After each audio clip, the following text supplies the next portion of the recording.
Tonya ni mwenyekiti wa mtaa wa Nyamagana Mashariki, kata ya Nyamagana. Jana kumetokea mafuriko, na haya mafuriko yamekuwa ni ya mara kwa mara, ndio maana ujenzi huu unaendelea.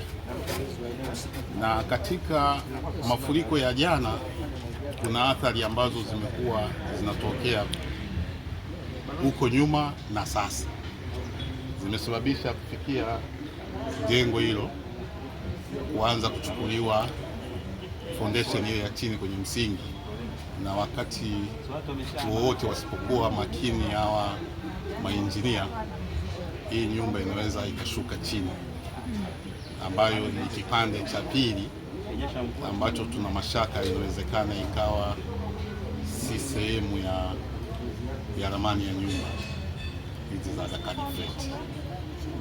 Hivyo basi imebidi kuwepo na ziara kuambatana na Mheshimiwa Diwani wa kata ya Nyamagana ndugu Frenki Kola Chacha, mtendaji wa kata ndugu Faraja, mtendaji wa mtaa ambaye ni Vumilia Tumtoza, na mimi mwenyekiti wa mtaa na wajumbe wa kamati ya maendeleo ya mtaa kwa ajili ya kutembelea athari hii iliyotokea katika mto pembeni hapo kwa nyumba za hii ya Agakhan Flat, na pamoja na mtaa wa Riverside ambao maji yalifurika na kutoa athari kwenye nyumba ya Manoji, nyumba ya Mzeaji, nyumba ya Yakilishi na nyumba mbili kadhaa za pembeni hapo.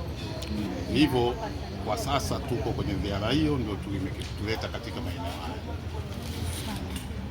Wewe kama mwenyekiti, nini wito wako sasa kwa wananchi na wakazi wa eneo hili?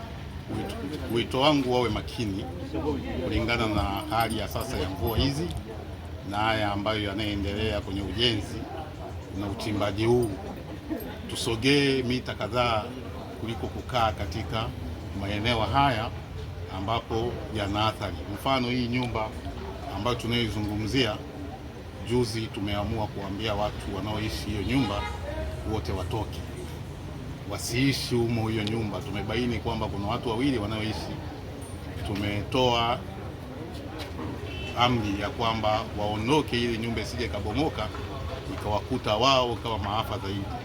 Na kingine, kuna store ambayo iko chini, tumetoa maagizo vifaa vyote vilivyomo mle vitoke. Kwa hiyo hiyo nyumba kwa sasa haitakiwi kuwa na chochote. Kwa hiyo athari za namna hiyo inahitaji watu wawe makini wakati ujenzi unaendelea.